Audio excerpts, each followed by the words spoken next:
ஆக்கப்பூர்வமான உண்மையான நிகழ்வு. ஒரு நாட்டுப்புறத்து ஏழை சிறுவனாக இருந்த நான் உங்களை மாதிரி எஸ்எஸ்எல்சி படிச்சு முடிச்சுட்டு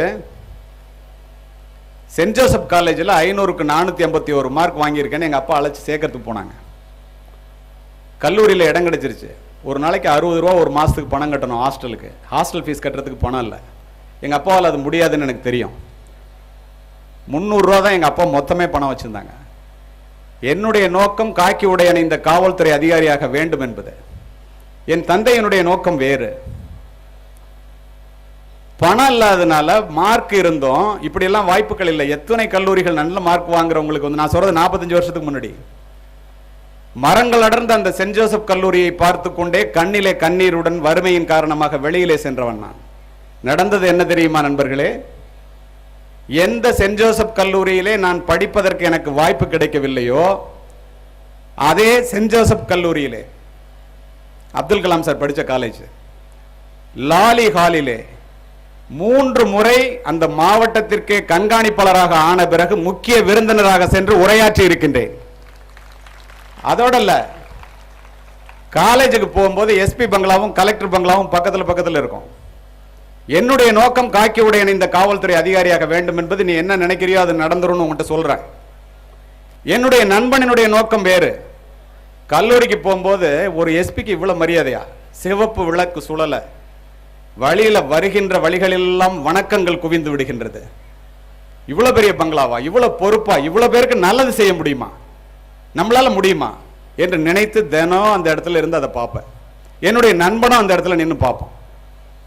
கல்லூரிக்கு போற வழி எஸ்பி பங்களா கலெக்டர் பங்களா எல்லாம் வரிசையா இருக்கும். தஞ்சாவூர் தெரிஞ்சவங்களுக்கு தெரியும். ஒரு நாள் உள்ள இருந்து பெரிய மேசையோட காக்கி யூனிஃபார்மோட ஆஜானுபாக ஒருத்தர் வந்தார். வேற யாரும் இல்லை, திரு வால்டர் தேவாரம், முன்னாள் டிஜிபி. காரை நிறுத்திட்டு ஏன்டா காலேஜுக்கே போகலன்னு கேட்டார். உங்களை மாதிரி ஆகணும்னா என்ன பண்ணணும்னு கேட்டேன். நீ முதல்ல போய் என்சிசியில் சேரு, ரைஃபிள் கிளப்ல சேரு, கல்லூரி நேரம் போக மைதானத்தில் இருறானார். சொன்னதெல்லாம் செஞ்சார்.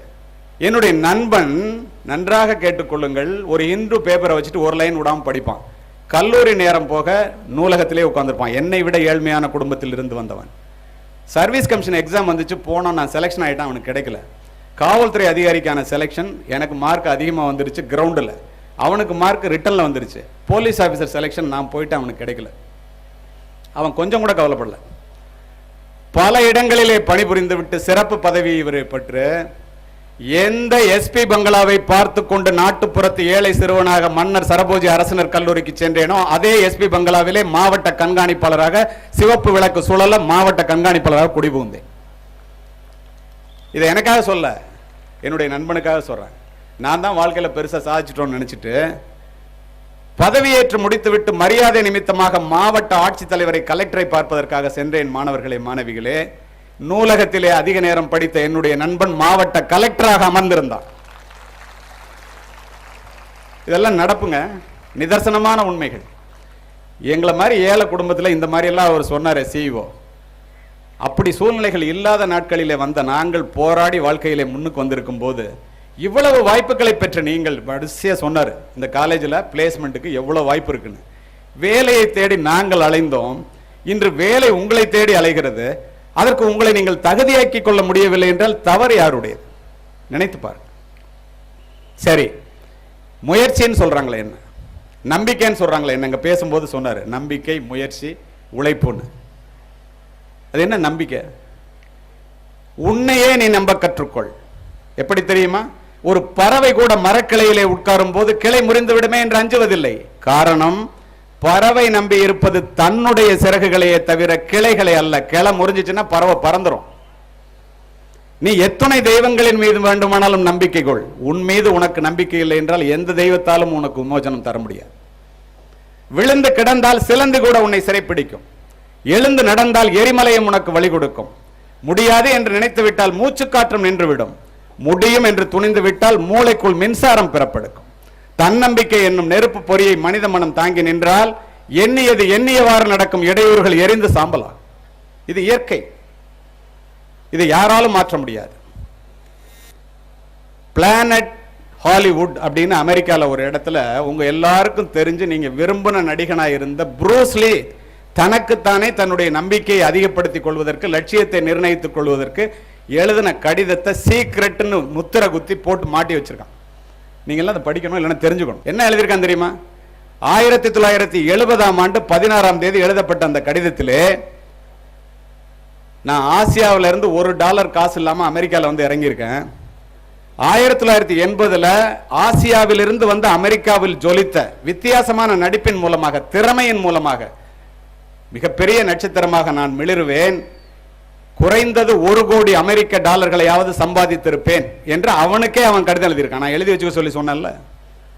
என்ன நடந்தது தெரியுமா? 1973 என்டர் தி டிராகன் படம் வெளியில வந்துச்சு. உலகத்திலேயே மிகப்பெரிய நடிகனாக புரூஸ்லி நிரூபித்ததோடு மட்டுமல்ல, ஆயிரக்கணக்கான $அமெரிக்க அவனை தேடி வந்தது. அதுக்கு பின்னாடி அவன் இறந்து போனாங்கிறது வேற விஷயம். நடந்ததா இல்லையா? முயற்சின்னு சொல்றமே என்ன? தெய்வத்தால் ஆகாதெனினும் முயற்சி தன் மெய்வருத்த கூலி தரும் என்ற வள்ளுவனின் வாசகம் மனித முயற்சிக்கு வள்ளுவன் கொடுத்த மகா சாசனம் என்பேன். உனக்கு வேண்டிய அத்துணையும் உன்னுடைய காலடியிலே கிடைக்கிறது. நீ செய்ய வேண்டியது முயற்சி மட்டும்தான். நீ ஏழையாக பிறந்தது உன்னுடைய தவறல்ல, ஆனால் நீ முயற்சி செய்யவில்லை என்றால் அது உன்னுடைய தவறு. நீ ஏழையாகவே இறந்தால் அது உன்னுடைய தவறு. ஏனென்றால் இறைவன் முயற்சி செய்கின்ற வாய்ப்பை எல்லோருக்கும் சமமாகத்தான் கொடுத்திருக்கின்றான். முயற்சிகள் தவறலாம், முயற்சி செய்ய தவறலாமா? என்னுடைய முயற்சிகள் என்னை பலமுறை கைவிட்டது உண்டு. நான் என்னுடைய முயற்சியை ஒரு முறை கூட கைவிட்டதில்லை. முயற்சி என்பது முடிந்தவரை செய்வதற்கு பெயர் முயற்சி அல்ல மாணவர்களே, மாணவிகளே. முடியும் வரை செய்வதே முயற்சி. நீ எடுத்துக்கொண்ட காரியத்தை முடிக்கும் வரை செய்வதே முயற்சி. அப்படின்னா இந்த முயற்சி எவ்வளவு பெருசு. கடல்ல குதிச்சு ஒருத்த முத்தெடுக்காமல் வெளியிலே வந்தால் கடலிலே முத்து இல்லை என்ற அர்த்தம் அல்ல, உன்னுடைய முயற்சியிலே குறைவு என்றுதான் அர்த்தம். இருட்டு மனிதர்கள் எது வேண்டுமானாலும் சொல்லட்டும், வெளியிலே உலகம் வெளிச்சமாகத்தான் இருக்கிறது. போராட துணிந்த யாருக்கும் வெற்றி கதவுகள் திறந்தே இருக்கின்றன. வாழ்க்கை என்பது ஒரு மராத்தான் ஓட்டப்பந்தயத்தை போல. ஆரம்ப புள்ளியிலே கூட்டம் அதிகமாக இருக்கும் மாணவர்களே, மாணவிகளே. நிறைவு புள்ளி காலியாகத்தான் இருக்கிறது. ஸ்டேட் ஃபர்ஸ்ட் வர்றது யாருங்கிற அந்த நிறைவு புள்ளி காலியா தான் இருக்கு. தொடக்கத்தில் காட்டுகின்ற உற்சாகத்தை தொடர்ந்து காட்டுபவர்கள் எல்லோரும் பந்தய மைதானத்திலே பரிசினை பெற முடியும். தொடக்கத்தில் காட்டுகின்ற உற்சாகத்தை, நான் பேசுறதை கேட்டுட்டு கொஞ்ச நாள் பிரமாதமா படிக்கணும்னு நினைச்சிட்டு இங்க இருந்து வெளியில போனோம்னு விட்டுட்டீங்கன்னா, தொடக்கத்தில் காட்டுகின்ற உற்சாகத்தை தொடர்ந்து காட்டுவதவர்கள் யாரா இருந்தாலும் காட்டாதவர்கள் பந்தய மைதானத்திலிருந்து பாதியிலேயே வெளியேற வேண்டியதுதான். நம்முடைய வாழ்க்கையும் அவ்வாறு. நினைத்து பாருங்கள். உழைப்புன்னு சொல்றாங்களே என்ன? ஒரு மனிதன் தன்னுடைய சக்தியிலே பாதிக்கு மேல் உபயோகப்படுத்துவதே இல்லை என்று சொல்லுபவர் காப்மேயர். தன் மனதினுடைய, ஆன்மாவினுடைய சக்தி, உழைப்பினுடைய சக்தி, உடலினுடைய சக்தி என்ன என்று ஒருவன் தெரிந்து கொண்டு உழைக்க ஆரம்பிக்கும் போது பெரிய நோக்கத்தோடு அதை வெற்றி பெற செய்கின்ற ஆற்றல் அவனிடம் வந்து சேரும். கவிஞர் கதையை சொல்றாரு. இவெல்லாம் ஏன் அப்படி சொன்னா? இவ்வளவு பெரிய மனிதர்கள்லாம் சாதித்து விட்டு சொன்னார்களே, எப்படி சொன்னார்கள்? ஓட்டப்பந்தய மைதானத்திலே ஒருவன் வெற்றி கோட்டை குறைந்த நேரத்திலே கடக்கிறான் என்றால் அவன் பயிற்சி மைதானத்திலே அதிக நேரத்தை செலவு செய்தவனாகத்தானே இருக்க முடியும். பிளஸ் டூல ஒரு பொண்ணு அல்லது நிறைய மார்க் வாங்கி பிளேஸ்மெண்ட் அல்லது நீட் அல்லது ஜேஇ எதுல நீ வந்தாலும் மற்றவர்கள் தூங்கும் போது நீ கண் விழித்து படித்தவராக தானே இருக்க முடியும். நினைத்து பாருங்கள். அதுக்கு என்ன செய்ய வேண்டும்? நேரம் என்று சொல்லுகிறார்களே, என்ன? நீ உண்மையிலே வாழ்க்கையை நேசிப்பவர்களாக இருந்தால் தயவு செய்து நேரத்தை வீணாக்காதீர்கள். இங்கு உட்கார்ந்திருக்கின்ற ஆயிரக்கணக்கான நபர்களுக்கும் சொல்லிக் கொள்கின்றேன். ஏன் தெரியுமா?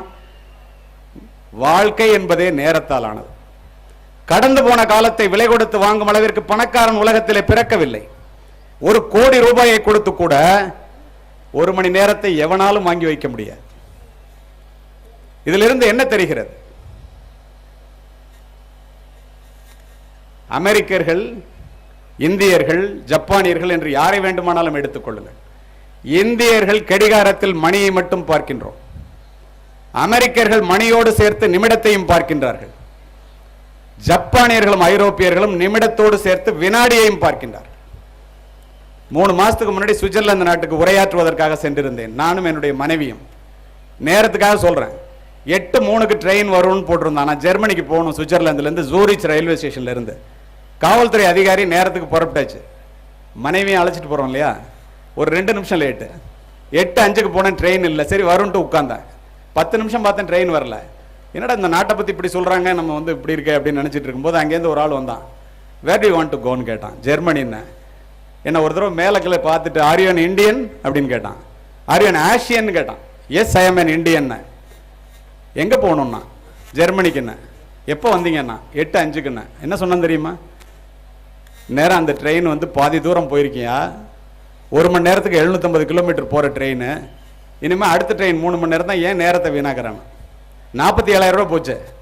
திரும்பினேன், ஒரு ஆள் பெட்டி படுக்கையோட வேகமாக வந்து ஏறினார். இந்தியாக்கார ஆள் மாதிரி தெரியுதுன்ட்டு பேசலாமேன்னு ஒரு அடி எடுத்து வச்சேன். என்ன கமிஷனர் சார் எங்கே போகிறீங்க, ட்ரெயினை விட்டிங்களான்னாரு. ஆமான்னாரு. நீங்கள் என்ன? நான் ஃப்ளைட்டே விட்டேன், 1.5 லட்ச ரூபா போச்சுன்னு.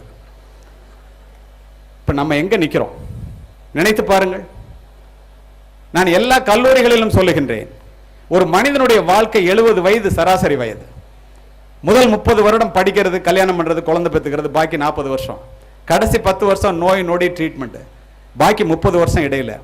ஒரு வருஷத்துக்கு 365 நாள், 30 வருஷத்துக்கு 10,950 நாள், 950 நாள் டிராவல்லே போயிடும், 10,000 நாள் மீதி, 5,000 நாள் தூங்குறதுல போயிடும். மீதமுள்ள 5,000 நாட்களை ஒரு மனிதன் எப்படி உபயோகப்படுத்தினான் என்பதை வைத்தே அவனுடைய வெற்றி தோல்விகள் நிர்ணயிக்கப்படுகின்றன. காலையிலே சீக்கிரமாக படுக்கையை விட்டு எழுந்தவர்கள் தோற்றதாக வாழ்க்கையிலே சரித்திரம் இல்லை. 5 மணிக்கு அலாரம் வச்சு படிக்கணும்னு சொல்லிட்டு அலாரம் அடிச்சோன்னு தலையில ஒரு தட்டு தட்டிட்டு குளிருது மழையா இருக்கு அப்படின்னு நீ படுத்து தூங்குனா இடுப்பு வலிக்குது, கால் வலிக்குது, இன்னும் கொஞ்சம் நேரம் தூங்கலான்னு உன் பக்கத்தில் இருக்கிற பிள்ளை இன்னும் 2 பாடத்தை கேள்வி பதில படிச்சு மார்க் அதிகமாக வாங்கிட்டு போயிடும். என்ன தெரியுது இதுல இருந்து? கண் விழித்தவுடன் காலிலே கிடக்கிற செருப்பு கடித்தால் எப்படி உதறி எறிந்து விட்டு எழுவோமோ அதுபோல படுக்கை விட்டு எழ வேண்டும். காலையில் நேரத்திலே +2 படிக்கிற மாணவிகள் இன்னும் கொஞ்சம் தூங்கலான்னு இருந்தா, ஒருத்தனுக்கு நீச்சல் தெரியாது, தண்ணிக்குள்ள விழுந்துட்டான், எப்படியாவது தப்பிக்கணுமேனு பக்கத்தில் இருக்கிறத பிடிக்கிறான். கரையில் இருக்கிறவங்களாம் டே அதை விடுறாங்கிறான். அவன் சொன்னான், நான் எப்போ விட்டேன்டா, அதான்டா என்ன விட மாட்டேங்குது. ஏன்னா அது முதல்ல சோம்பல் முதலையை போன்றது, உங்களை பிடித்து கொண்டால் விடாது. தினமும் 4 மணிக்கு எழுந்து பாருங்கள், அதுவும் உங்களை விடாது. நான் எல்லா கல்லூரிகளிலும் பதிவு செய்கின்றேன். 3 மணிக்கு எழுபவன் முனிவன், 4 மணிக்கு எழுபவன் ஞானி, 5 மணிக்கு எழுபவன் அறிஞன், 6 மணிக்கு எழுபவன் மனிதன், 7 மணிக்கு எழுபவர்கள் எருமை என்பேன். நீங்க எத்தனை மணிக்கு எந்திரிக்கிறீங்கன்னு எனக்கு தெரியாது. நான் எந்த கல்லூரியில் இதை சொன்னாலும் ஒரு 2 நிமிஷம் ஆகும். அதுக்கப்புறம் யார் எருமை யார் மனிதன் முடிவு பண்ணிக்கிறது. இன்னைக்கு வரும்போது ஒரு அம்மா பேசினாங்க, கல்லூரியில் நேற்று பேசிட்டு வந்தேன். சார் என் பிள்ளை 7 மணிக்கு தான் சார் எந்திரிப்பான், இன்னைக்கு 4 மணிக்கு எந்திரிச்சு 7 மணிக்கு எந்திரிச்சாக்கா எருமைன்னு எஸ்பி சொல்லிட்டாரு, எந்திரிமான்னு என்ன எழுப்புறான் சார். இதுதான் வாழ்க்கையினுடைய சூட்சுமம். சரி, இதெல்லாம் செஞ்சா உங்களுக்கு என்ன வரும்? வெற்றி.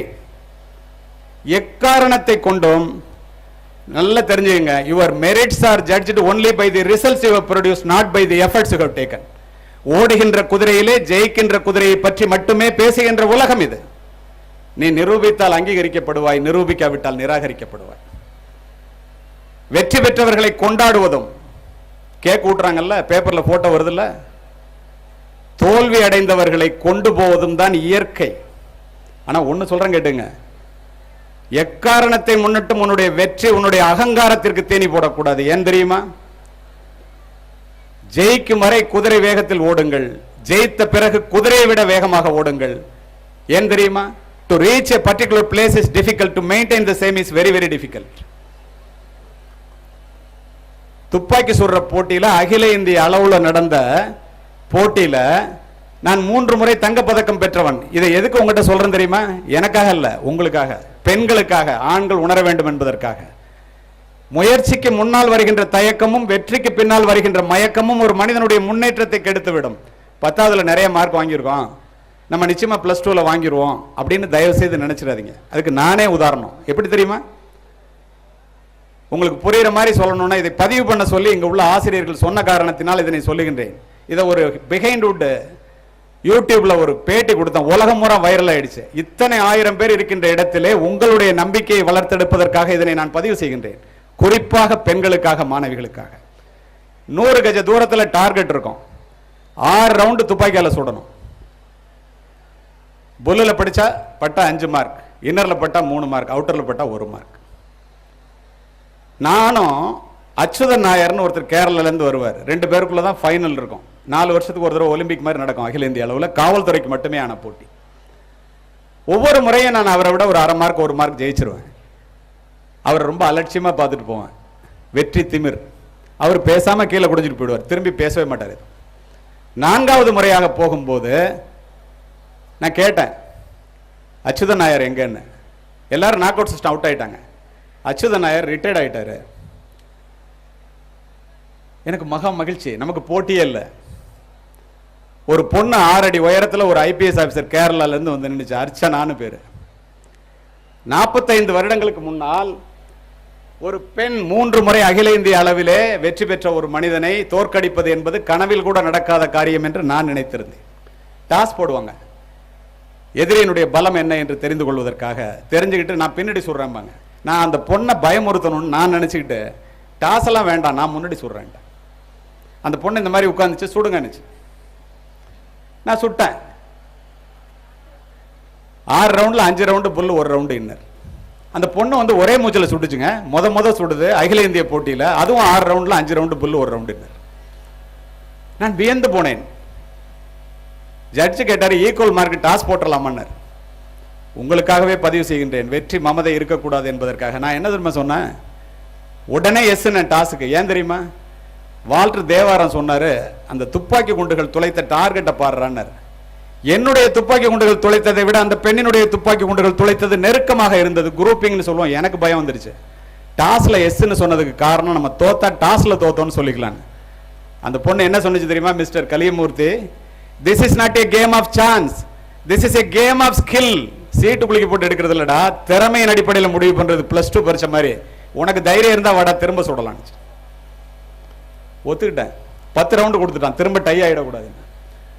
உலகத்தில் உள்ள தெய்வங்கள் எல்லாத்தையும் வேண்டிக்கிட்டு நான் ஒரே மூச்சில் 10 ரவுண்டு சுட்டேன். 9 ரவுண்டு புல், 1 ரவுண்டு இன்னர். அந்த பொண்ணு அங்கேருந்து வச்சுங்க, ஒரே மூச்சில் 10 ரவுண்டு சுட்டுச்சு. 10க்கு 10 புல். நான் தோற்று போய்விட்டேன். நீங்களும் கை தட்டலாம், தப்பு இல்லை. நான் தோத்த பரவாயில்ல. ஆனா இதுக்கு அப்புறம் தான் கிளைமேக்ஸே. என்ன தெரியுமா, துப்பாக்கி தூக்கி கீழே போட்டேன். என்ன, நான் தோத்து போயிட்டேன். அந்த பொண்ணு தொடச்சி எடுத்து கொடுத்து எனக்கு ஒரு சல்யூட் அடிச்சிச்சு. நான் சொன்னேன், ஏமா நான் தானே உனக்கு சல்யூட் அடிக்கணும், நீ எதுக்கு எனக்கு சல்யூட் அடிக்கிற அப்படின்னு எந்திரிச்சேன். அதிர்ந்து போவீர்கள் அத்துணை பேரும் அது சொன்ன பதிலை கேட்டால். கலியமூர்த்தி அவர்களே, என்னிடம் தோற்றதற்காக நீங்கள் துளி கூட வருத்தப்படக்கூடாது. ஏன் தெரியுமா, உங்களிடம் 3 முறை தங்கப்பதக்கத்தை பறிகொடுத்த அச்சுதன் நாயரினுடைய மகள் நான் என்று கூறியது. அச்சுதன் நாயர் கடைசியிலிருந்து எந்திரிச்சு வர்றார். அமைதியா தலையை கீழே போட்டு. எனக்கு எப்படி இருக்கும்? அதுதான் தோல்வி, அதுதான் வெற்றி. இறுதியாக, ஆனால் உறுதியாக, இத்தனை பேர் உட்கார்ந்திருக்கிற இடத்துல ஒழுக்கத்தை உருவாக்கி வளர்ப்பதுதான் கல்வியினுடைய தலையாய குறிக்கும். ஒழுக்கத்தை தராத கல்வியும் விளைச்சலை தராத வயலும் வீணானது. நம்முடைய ஒழுக்கத்தை கற்றுக் கொடுப்பதற்கு உன்னுடைய ஆசிரியரோ உன்னுடைய பெற்றோர்களோ என்னை போன்றவர்களோ தேவையில்லை. மனதை வேலைக்காரனாகவும் இதயத்தை வேலைக்காரனாகவும் மூளையை தலைவனாகவும் வைத்துக் கொண்டு சிந்தித்துப்பார். வெளியிலே தெரிந்தால் நம் மானம் போய்விடுமே, மரியாதை போய்விடுமே என்று எத்தனையோ கெட்ட பழக்கங்களோடு நாம் அத்துணை பேர் வாழ்ந்து கொண்டிருக்கின்றோம். ஒரு அதிகாலை பொழுதிலே எழுந்து நெஞ்சிலே கை வைத்து நம்மிடம் சிந்தனை சிதறலை உண்டாக்குகின்ற கெட்ட பழக்கங்கள் என்ன, அதனை விட்டொழிப்பதற்கு அவசியம் என்ன என்று யோசித்து நீங்களே விட்டொழித்தால், மகாத்மா காந்தி சொன்னது மாதிரி, you be the change you want. உலகத்திலே ஒரு அயோக்கியன் குறைந்தான் என்பது சர்வ நிச்சயம். ஈன்றால் பசிகாண்பாலாயினும் செய்யற்க சான்றோர் பழிக்கும் என. உழைப்பின் வாரா உருபெறும் செல்வமும் ஒழுக்கமில்லா உயர்பேர் அறிவும் மனச்சான்றில்லா மணமகிழ் போகமும் மனிதநேயமற்ற அறிவியல் வளர்ச்சியும் தியாகம் சிறிதிலா இறை வழிபாடும் நெறியில் நீங்கிய வாணிபம் கொள்கை இல்லா அரசியல் இவை அனைத்தும் வீணே வீணே வீணே என்பதை சிறு வயதிலிருந்தே நீங்கள் கற்றுக்கொள்ள வேண்டும். இந்த ஒழுக்கத்தை பத்தி சொல்லும் போது இந்தியர்கள் எவ்வளவு புத்திசாலிகள்னு பாத்துக்கங்க. அமெரிக்கால ஒபாமா ரிட்டையர்ட் ஆகிறதுக்கு முன்னால ஒபாமாவை இண்டஸ்ட்ரியலிஸ்ட் எல்லாரும் போய் பார்த்து, இந்த ஒபாமாட்ட போய் சொல்றாங்க எல்லா இண்டஸ்ட்ரியலிஸ்டும், இந்த பில் கேட்ஸை நாடு கடத்தணுங்கிறான். நடந்த நிகழ்வு. ஏன் யாங்கிறார் மைக்ரோசாப்ட் நிறுவனத்தினுடைய தலைவர். உடனே அத்தனை இண்டஸ்ட்ரியலிஸ்டும் பதில் சொல்றான், ஒரு சத்யாநாதல்லா இந்தியாவில் இருந்து வந்தவன், அவனை தான் மைக்ரோசாப்டினுடைய சிஇஓ வச்சிருக்காரு. ஒரு சுந்தர் பிச்சை கூகுளோட சிஇஓ, 100 பேர் எடுத்தா 60 பேர் இந்த ஒபாமா இந்தியர்களா எடுக்கிறாரு. அதுல 40 பேர் தமிழ்நாட்டுக்காரன் எடுக்கிறாரு. 30 பேர் பெண்களா இருக்கிறாங்க. இப்படியே போனா அமெரிக்கா அழிஞ்சு போயிடுயா? அமெரிக்காக்காரனுக்கு வேலை கிடையாதா? அவனுக்கு புத்தி இல்லையா? நீங்க போங்க, நான் பாத்துக்கிறேன்னு ஒபாமா பில்கேட்ஸை கூப்பிட்டாரு. பில்கேட்ஸ் போனார், விவரத்தை சொன்னார். எல்லாரும் உன்னை நாடு கடத்த சொல்றாயா? ஏன் நீ இப்படி இந்தியாக்காரனா நிறைய பேர் எடுக்கிற, குறிப்பா தமிழ்நாட்டில இருந்து நிறைய பேரை செலக்ட் பண்ற, இது போன்ற நிறுவனங்களிலே படித்து விட்டு வருகின்றார்களே. உடனே கொஞ்ச நேரம் யோசித்துட்டு சொன்னாரு. யாரு? பில்கேட்ஸ் ஒபாமாட்ட சொல்றாரு, நீ நாடு கடத்ததை பத்தி எனக்கு ஒன்றும் கவலை இல்லை. ஒரே ஒரு ரிக்வஸ்ட், என்னை நாடு கடத்துவதாக இருந்தால் தயவு செய்து இந்தியாவிற்கு கடத்திவிடு. ஏன் அப்படி சொல்றேன்னு கேட்டார். ஒபாமா அவர்களே, 100க்கு 60 பேர் மூளை உள்ளவனை இந்தியக்காரனை நான் எடுக்கலன்னா இந்த மைக்ரோசாப்ட் நிறுவனம் அமெரிக்காவில் இருக்காதியா, இந்தியாவில் இருக்கும் முட்டால், அதை புரிஞ்சுக்கானார். நேர பல்கலைக்கழகத்துக்கு போனார் ஒபாமா. ஏண்டா 100 வருஷமா அவங்களுக்கெல்லாம் ஒரு கம்ப்யூட்டர் இருக்கு, இந்தியாக்காரனுக்கு 100 பேர் கூட ஒரு கம்ப்யூட்டர் இப்பதான் வருது, லேப்டாப் எல்லாம். இந்த சூழ்நிலையில எப்பற நீ அவனை ஜெயிக்க முடியல, எல்லாரும் அவன் ஜெயிக்கிறானே, உங்களுக்கெல்லாம் அறிவே இல்லையா? இது மாதிரி பில்கேட் சொல்றாருன்னு கேட்கிறாரு. ஒருத்தன் கூட பதில் சொல்லல. இந்தியாவிலிருந்து அமெரிக்காவிற்கு சென்ற அமெரிக்க குடியுரிமை பெற்ற ஒரு ஆசிரியை மேடைக்கு போறார். ஒபாமா அவர்களே, அனுமதி கொடுத்தால் அதற்குரிய காரணத்தை நான் சொல்லுகிறேன் என்று. ஒழுக்கத்தை பற்றி பேசிக் கொண்டிருக்கின்றேன் அல்லவா? என்ன சொன்னார் தெரியுமா? அனுமதி வழங்கப்பட்டது. அமெரிக்காவிலே ஆசிரியர்களும் பெற்றோர்களும் மாணவர்களுக்கும் மாணவிகளுக்கும் கல்வியை மட்டும் சொல்லித் தருகிறீர்கள். எங்கள் இந்தியாவிலே, குறிப்பாக தமிழகத்திலே, ஆசிரியர்களும் பெற்றோர்களும் பிள்ளைகளுக்கு கல்வியோடு சேர்த்து ஒழுக்கத்தையும் உழைப்பையும் சொல்லித் தருகிறார்கள். அது வரைக்கும் உங்களால ஜெயிக்க முடியாது. இறுதியாக தாயிலிருந்து தான் தலைமுறை தொடங்குகிறது. ஒவ்வொரு தாயும் ஒரு வரலாறு. தலைமுறை மாற்றத்தை உருவாக்கக்கூடிய தகுதி படைத்தவள் தாய் மட்டுமே. மாதா வயிறறிய வாழா ஒரு நாளும் என்கிறார் வாரியார். மாதாவை ஒரு நாளும் மறக்க வேண்டாம் என்கிறது உலக நீதி. அன்னையும் பிதாவும் முன்னறி தெய்வம் கொன்றை வேந்தன். இதெல்லாம் ஏன் உங்கள்கிட்ட சொல்றேன் தெரியுமா? இவ்வளவு பேர் உட்கார்ந்துருக்கீங்களே, 10,000 பேர் சித்திர சோலைகளாக இங்கே அமர்ந்திருக்கின்றீர்களே, உங்களை பெற்று வளர்த்த ஆளாக்கி இப்படி இங்கே அனுப்புவதற்கு உங்களுடைய பெற்றோர்கள் எத்தனை முறை ரத்தம் சொரிந்தனர் என்று உங்களுக்கு தெரியுமா? சிந்தியுங்கள். நாம் சிந்தித்து பார்த்ததுண்டா? ஓலை குடிசையிலே ஒழுகும் மழை நீரை குழந்தை மேல் படாமல் காப்பதற்காக ஒவ்வொரு தாயும் தன்னுடைய உடலை கூடாரமாக்குகிறாள். நீங்கள் நனைந்திருப்பீர்கள், மழை நீரால் அல்ல, தாயினுடைய கண்ணீரால். அந்த தாயினுடைய ஒரே ஆசை என்ன? தன்னை உருக்கி கொண்டு உன்னை வளர்த்தெடுக்கிறாளே, எந்த விதமான ஆசையும் இல்லாமல் தன்னுடைய வாழ்க்கையை அர்ப்பணித்துக் கொண்டு தன்னுடைய பிள்ளை படிக்க வேண்டும் என்ற ஒரு ஆசையை தவிர அவளுக்கு வேறு என்ன இருக்க முடியும்? இன்று உங்கள் முன் நான் சிறப்பு விருந்தினராக உரையாற்றிக் கொண்டிருக்கின்றேன். முன்னாள் காவல்துறை அதிகாரி என்று நீங்கள் நினைக்கலாம். இதற்கு காரணம் யார் தெரியுமா? வரப்பிலே பில்லெடுத்து வயலிலே களை எடுத்து கையிலே வடிகின்ற ரத்தத்தை காசாக்கி என்னுடைய ஏழை தாய் என்னை படிக்க வைத்த காரணத்தினால், நானும் படித்த காரணத்தினால் உங்கள் முன் சிறப்பு விருந்தினராக பேசிக் கொண்டிருக்கின்றேன் என்றால் அத்துணைக்கும் என்னை பெற்றெடுத்த ஏழை தாயே காரணம். அப்படின்னா நீங்க எப்படி இருக்கணும் நினைச்சு பாருங்க. கேரளத்து மண்ணான காலடியிலே பிறந்த ஆதிசங்கரர் துறவு கூலம் பூணும்போது எல்லாத்தையும் விட்டுட்டாரு. அம்மா விட்டுட்டு போக முடியல. தாயே நீ எங்க இருந்தாலும் வந்து மடி சுமப்பேன்னு போனாரு. துறவுல அம்மா செத்தோன்னு போய் தூக்குனார். துறவிங்க பட்டினத்தார் தன் தாயினுடைய இறப்பு செய்தியை கேட்டவுடன் அலறி அடித்துக்கொண்டு சுடுகாட்டுக்கு ஓடி வர்றார். தன்னுடைய தாயினுடைய உடலை பச்சை மாலை வட்டையிலே வைத்து, பச்சை வாழை மட்டையிலே வைத்து ஞான நெருப்பால் எரித்து உருகி உருகி 10 பாட்டுக்களை பாடினார். அத்துணையும் காலத்தில் அழியாத சித்திரம். ஏன் இதெல்லாம் சொல்றேன் தெரியுமா? உங்களுக்கு எனக்கும் பெரிய துறவிகளுக்கும் முனிவர்களுக்கும் தான் தாய்ப்பாசமா இல்லை என்கிறது வரலாறு. கோடிக்கணக்கான யூதர்களை கொன்று குவித்த ஹிட்லர் 2ஆம் உலகப் போரிலே தோல்வியுற்ற பிறகு தன்னைத்தானே துப்பாக்கியால் சுட்டுக் கொண்டு இறக்கும் போது தன்னுடைய தாயினுடைய புகைப்படத்தை கையிலே எடுத்து மார்பிலே வைத்து தழுவியபடி நாற்காலியிலே சரிந்து இறந்து கிடந்தான் என்கிறது வரலாறு. அந்த அம்மாவுடைய கண்ணுல நீங்க நல்லா படிக்கலைங்கிறதுனால எக்காரணம் கொண்டும் தாயினுடைய கண்ணிலே கண்ணீர் வருவதற்கு இந்த அரங்கத்திலே உட்கார்ந்திருக்கின்ற ஆயிரக்கணக்கான மாணவ மாணவிகளில் யாரும் காரணமாக்கி விடாதீர்கள். ஏன் தெரியுமா? உலகத்திலேயே துயரமான கண்ணீர் தாயினுடைய கண்ணீர் தான். 12 வயது குழந்தையை அழைத்துக் கொண்டு இந்தியாவில் உள்ள மிகப்பெரிய மருத்துவமனைக்கு இதயத்திலே கோளாறு என்று செல்லுகின்றார்கள். மிகப்பெரிய மருத்துவமனை, 100 டாக்டர் வேலை பார்க்குறாங்க. எல்லாரும் இதய அறுவை சிகிச்சை நிபுணர். அப்பாயின்மெண்ட் வாங்குறதுன்னா 6 மாசம் ஆகும். அந்த குழந்தைக்கு இதயத்தில் கோளாறு. அந்த குழந்தைங்கிறதுனால அட்மிஷன் கிடைச்சிருது. 7வது நாள் ஆபரேஷன் ஃபிக்ஸ் பண்றாரு. ஆனா ஆபரேஷன் பண்றதுக்கு டாக்டருக்கு விருப்பம் இல்லை. 30% தான் பிழைக்க முடியும், 70% இறக்கிறதுக்கு தான் வாய்ப்பு இருக்குங்கிறாரு. அந்த ஏழை தாயினுடைய சக்தியை நீங்கள் புரிந்து கொள்ள வேண்டும், நம்பிக்கையை நீங்கள் பெற்றுக்கொள்ள வேண்டும் என்பதற்காக இத்தோடு முடிக்கின்றேன். கையை பிடிச்சிட்டு அழுகுறாங்க அந்த அம்மா. 10% இருந்தா கூட என் பிள்ளை பிழைச்சுக்கும், எனக்கு ஒரே பொண்ணு, தயவு செய்து ஆபரேஷன் பண்ணுங்க. ஒத்துக்கிறாரு. தினம் தினம் அந்த மருத்துவர் ரவுண்ட்ஸ் போகும்போது அந்த குழந்தை இருக்கிற அறையை கிராஸ் பண்ணும்போது அந்த ஏழை தாய் சொல்லுகிறாள், 10% இருந்தா கூட நீ பிழைச்சுக்குவ, உனக்கு 30% இருக்கு, நம்ம வணங்குற தெய்வம் உன்னுடைய இதயத்தில் இருக்கு, கவலையே படாத, நம்ம ஆபரேஷன் முடிஞ்சு போவோம், நீ நல்லா வளருவ, +2 பரீட்சை எழுதுவ, பெரிய ஆளாவ, எல்லாத்தையும் சொல்றதை இவர் கேட்டுக்கிட்டே டெய்லி போற. 7வது நாள் ஆபரேஷன் டேபிளுக்கு வந்துருச்சு.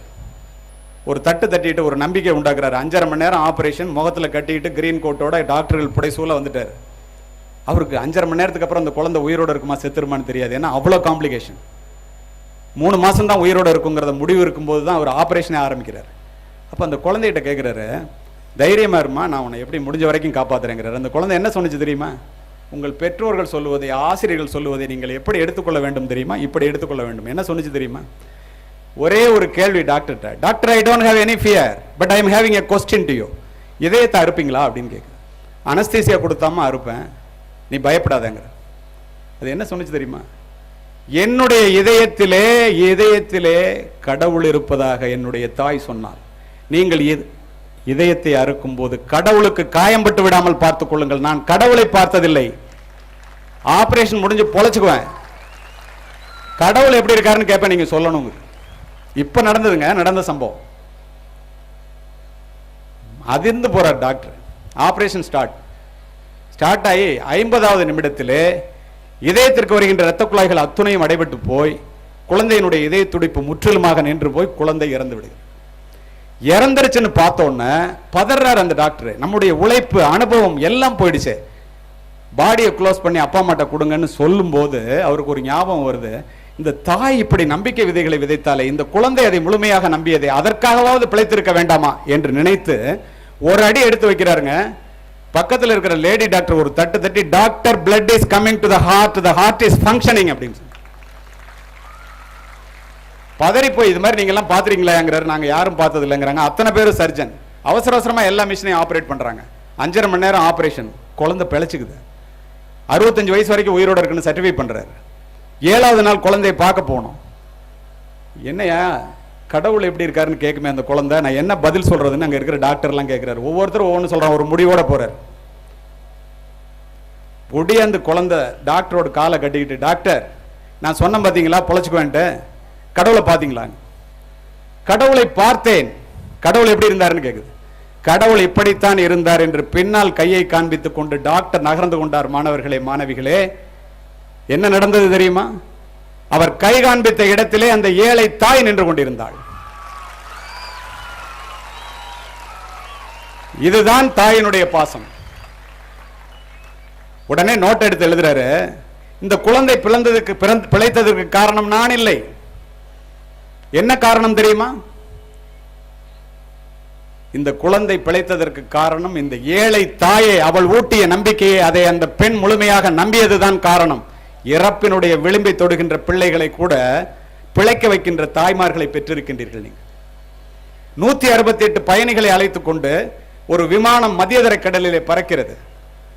7 மாதங்களுக்கு முன்னால் 35,000 அடி உயரத்திலே திடீர்னு ஒரு சத்தம், என்ஜின் ஆஃப் ஆயிடுது, புகை மண்டலம், மரண ஓலம். பைலட் வெளியில ஓடியாந்து தண்ணியில விழுந்து சாக போறோம், எல்லாரும் லைஃப் ஜாக்கெட்டை போட்டுங்கிறார். நான் சொல்லுவது அத்தனையும் நிதர்சனமான உண்மைகள்.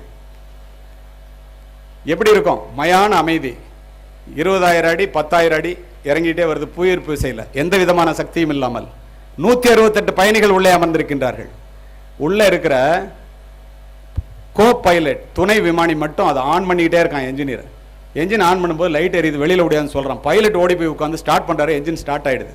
தண்ணீரை தொட இருந்த விமானத்தை திரும்பவும் மேலே ஏற்றி எமர்ஜென்சி லேண்டிங்னு சொல்லி பக்கத்து நாட்டில் பர்மிஷன் வாங்கி இறக்குறான். பத்திரிகைக்காரர்கள் வந்து வழக்கம் போல இறப்பினுடைய விளிம்பை தொட்டு விட்டு வந்திருக்கிறீர்களே, கடைசி நேரத்தில் எதரா நினைச்சீங்கன்னு கேட்டான். ஒருத்தன் நாட்டன்னா, ஒருத்தன் வீட்டன்னா, ஒருத்தன் மனைவி அண்ணா, ஒருத்தன் பேங்க் பேலன்ஸ் அண்ணா, அனுபவிக்காம செத்து போறமேன்னு. ஆனா உங்களுக்கு தெரியுமா, என்னுடைய பிள்ளைகளை அனாதையாக விட்டு விட்டு இறக்க போகின்றேனே, என்று சொன்ன 11 பேரும் இந்திய தந்தைகள் என்பதை மனதிலே பதிய வைத்துக் கொள்ளுங்கள்.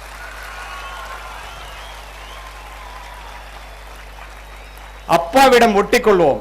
நீ பாருங்களேன், எல்லாரும் அம்மாட்ட போய் அப்படியே அணைஞ்சு நிற்போம், அப்பாவோட எட்டி நிற்போம். அம்மாவினுடைய அன்பு வெளிப்படையானது, அப்பாவுடைய அன்பு வெளி தெரியாதது. சாப்பிடவா அப்படின்னு கூப்பிடுறது அம்மாவுடைய அன்பு. அவன் சாப்பிட்டானா, அந்த பொண்ணு சாப்பிட்டுருச்சான்னு கேட்டுட்டு சாப்பிட உட்கார்றது அப்பாவோட அன்பு. அம்மாவோட அன்பு தோசை மாதிரிங்க, சுட்டோன்னா சாப்பிடுவீங்க, ருசி தெரியும். அப்பாவோட அன்பு தோசை கல் மாதிரி வெந்துட்டு இருப்பாரு, வெளியில தெரியாது. பாரு, இதை ஏன் சொல்றேன் தெரியுமா? நீ உண்கின்ற உணவு, உடுக்கின்ற உடை, இருக்கின்ற இடம், படிக்கின்ற படிப்பு, இந்த கல்வி அத்துணையும் உன்னுடைய பெற்றோர்கள் போட்ட பிச்சை என்பதை மறந்து விடாதே. வளர்ந்த பிறகு நான் நான் என்று சொல்லுகிறீர்களே, இந்த நான் என்பது யார்? உன் உடலிலே ஓடுகின்ற ரத்தம், எலும்பு, சதை, உயிர், உடல் அத்துணையும் உன்னுடைய பெற்றோர்கள் போட்ட பிச்சை என்பதை மறந்து விடாதீர்கள். வயதானதுக்கு அப்புறம் அவங்களை 30 வருஷமா படிக்க வச்சு ஆளாக்கி விட்டா, அவங்களுக்கு வயசானதுக்கு அப்புறம் 10 வருஷம் பார்க்க மாட்டேன்னு கொண்டு போய் அனாதை எண்ணத்தில் சேர்க்கிறீங்களே. இந்த அரங்கத்திலே அமர்ந்திருக்கிறவர்கள் யாரும் அதுபோல செய்ய மாட்டீர்கள் என்று நான் முழுமையாக நம்புகிறேன். ஏன் தெரியுமா? அருந்து போன செருப்பையும் கிழிந்து போன சட்டையையும் போட்டுக்கொண்டு உனக்கு யூனிஃபார்ம், டை, முழுக்கால் சட்டை, முழுக்கை பேண்ட் வாங்கி கொடுத்து தனக்கு கிடைக்காததையெல்லாம் தன் பிள்ளைக்கு கிடைக்க வேண்டும், இந்த கல்வி உட்பட என்று சொல்லுகின்ற தந்தை இந்தியாவை தவிர உலகத்திலே இல்லை என்பதை மனதிலே பதிய வைத்துக் கொள்ளுங்கள். இந்த தாய் தந்தை உங்களிடம் கேட்பதெல்லாம் உங்களுடைய கல்வி ஒன்றுதான். தயவு செய்து அதை படிப்பீர்கள் என்று நம்புகிறேன். இதுவரை நான் உங்களிடம் பேசியது அத்துணையும் சொற்கள் அல்ல, அத்துணையும் விதைகள். இந்த மணக்குள விநாயகர் கல்லூரியானது ஒரு வளமான நிலம் என்பதை நான் அறிவேன். வளமான நிலத்திலே விழுகின்ற விதைகள் ஆலமரமாக வளரும் என்பதை நான் உணர்கிறேன்.